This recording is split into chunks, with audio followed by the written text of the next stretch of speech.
Oh, God, what have I done? My baby is gone. Monet, please forgive me. I killed my own child. The queen of content. In the lively, ever-busy city of Asaba, there lived a young woman named Kamsi, known to everyone as the queen of content. Kamsi wasn't just any ordinary woman. She was a full-time influencer, famous across TikTok, Instagram, YouTube, even Snapchat. Her face was everywhere. People often said, "Who else if not Kamsi?" The queen of content herself. From morning till night, her life revolved around the camera. If she woke up, she filmed it. If she sneezed, she posted it. Brushing her teeth, doing her makeup, cooking, everything became content. Her house overflowed with ring lights. She even had one installed in her bathroom. That was how far she had gone for fame. Kamsi was married to a calm, quiet man named Obira, an architect working with one of the top firms in Asaba. Unlike her, Obira disliked noise and attention, but he loved her deeply. No matter how exhausting her lifestyle was, he supported her as best as he could. The pregnancy. One day, Kamsi discovered she was pregnant. But instead of calling her husband first or waiting to share the news in person, she did what she always did. She grabbed her ring light. Wearing a stylish maternity dress and perfect makeup, she pressed record. "Hey guys, guess what? Your queen is expecting. My mini-me is on the way. We're about to have a baby influencer in the building," she announced with glowing excitement. Her followers erupted. Comments, shares, congratulations pouring in nonstop. But her husband, Obira, learned about his wife's pregnancy online, just like everyone else. That night, when he returned home, he placed his keys down quietly and asked, "Kamsi, are you pregnant?" She smiled. "Yes, Obira, I am." His voice dropped, calm but heavy. "And you didn't think I should hear it first? You couldn't wait for me to come home? The whole internet knew before your husband did." Kamsi laughed lightly and waved it off. "Obi, please don't sound like one old village man. You know I'm the queen of content. My followers are like family. This is big news. I had to share it immediately. You, of all people, should understand."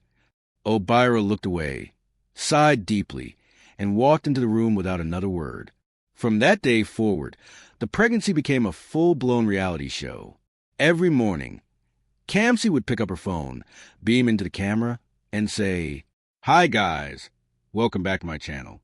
This pregnancy is really dealing with me, but your girl is still glowing." No moment was too small, no detail too private. Everything, absolutely everything, became content. Even when she was doubled over from morning sickness, she would film herself crying, wipe her face, and still force a smile. "Just threw up for the 8th time today, but look at me, still glowing," she would say, proud of her raw authenticity. The maternity shoots. She booked photo shoots every single week. One in traditional attire, one by the swimming pool, another in a crop top to flaunt her growing belly. Outfit changes, new backdrops, endless uploads. It was like she was on a celebrity press tour. Obira grew weary. One evening, he pleaded with her, "Kamsi, this is too much. Other women use this time to rest, to pray for a safe delivery. But you're chasing followers. You've forgotten what truly matters." But Kamsi refused to listen. To her, this pregnancy wasn't just a journey. It was premium content. She filmed every antenatal visit, often begging Obira to record her dramatic entrances into the hospital. "Obi, please, just hold the phone. Follow me slowly. Make sure my belly is showing. This content must give luxury or nothing." Obira was left speechless. She was posting 12 to 15 videos every single day. Her followers skyrocketed. Brands flooded her inbox. And Kamsi felt untouchable. The birth vlog. Finally, the day of delivery came. But instead of rushing to the hospital in labor like any ordinary woman, Kamsi transformed it into yet another spectacle. She slipped into a tight designer gown, fixed her bone-straight wig, clasped on her gold necklace, and applied full makeup. Even as she clutched her waist in pain, she was barking instructions. "Obi, steady the camera. I want this birth vlog to give luxury. No shaking, please." The nurses shouted, "Madam, push." But Kamsi, even in agony, waved them off. Wait, nurse. Please repeat that line again. I didn't catch it for the camera. It was madness. Yet, after much shouting, the child finally arrived, a beautiful baby girl. Kamsi named her Monet Blue. Obira was overwhelmed with joy. Tears filled his eyes as he saw his daughter for the first time.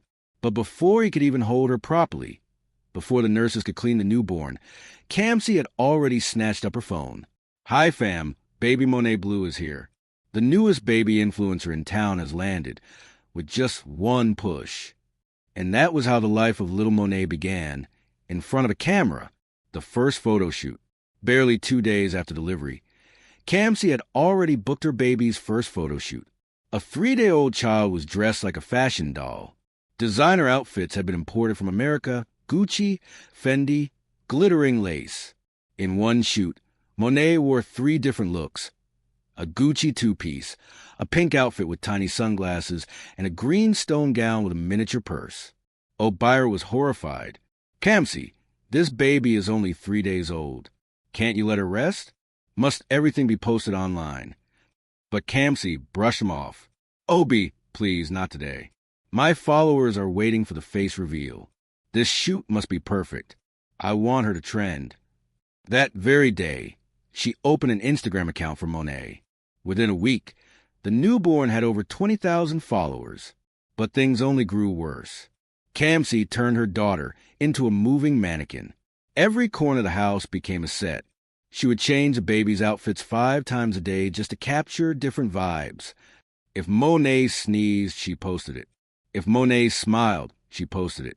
Every breath, every move, every blink was turned into content.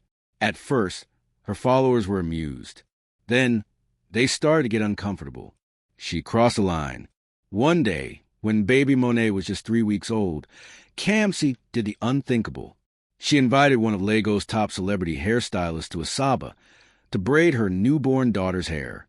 Yes, a 3-week-old baby. That afternoon, Obira returned from work and froze in shock. The living room was filled with ring lights, cameras, hair gel, and a grown woman preparing to braid tiny Monet's fragile head. Jesus Christ, Kamsi, what is going on here? He roared. Kamsi turned with attitude, rolling her eyes. Obira! Please, don't stress me today. We have a mother and daughter brand shoot tomorrow. The brand wants us to match hairstyles. I can't braid mine and leave hers bare. It won't give what it's supposed to give. Obira's voice thundered through the room. This baby's skull hasn't even formed. You want to braid her hair with extensions? You want to kill her? Even the hairstylist froze in fear, unsure if she should continue. The hairstylist bent closer to Kamsi and whispered nervously, Madam, are you sure? The baby is reacting even to the smallest touch on her scalp. She's shaking. But Kamsi hissed, just be gentle and finish the hair.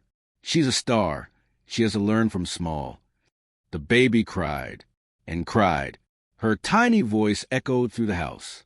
Her fists clenched, her legs kicked wildly, her fragile body trembling in distress. But Kamsi didn't stop. She shoved a pacifier into Monet's mouth. Monet, stop this drama.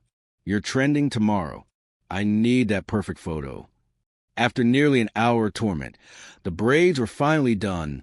Tiny zigzag lines, brown extensions, shiny beads clinking softly.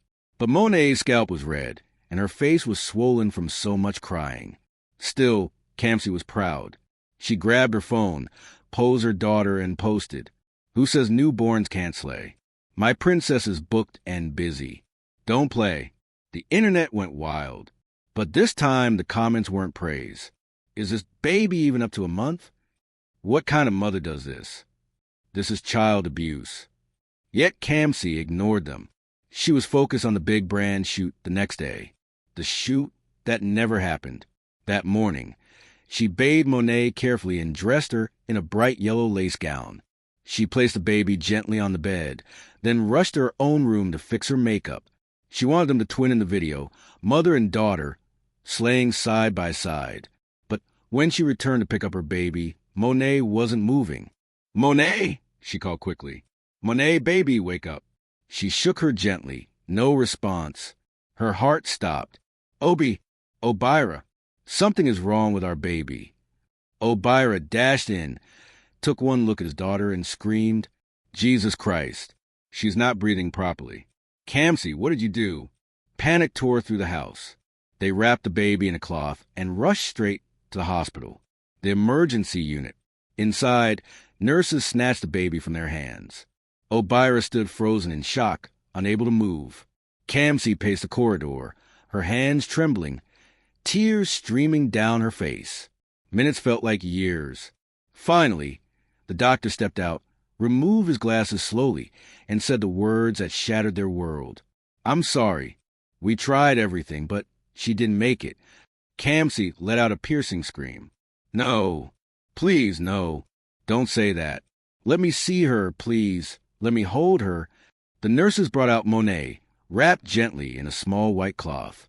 Kamsi grabbed her daughter's lifeless body, cradling her tight, rocking back and forth as she sobbed. "Monet, forgive me. Please forgive me. I didn't know I was stressing you. I didn't know. My baby. Please wake up. Mommy is sorry. Please, just give me one more chance."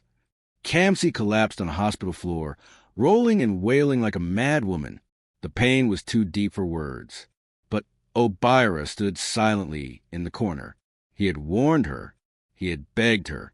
She never listened. His voice cut through her cries, low and bitter. "Kamsi, are you happy now? I told you.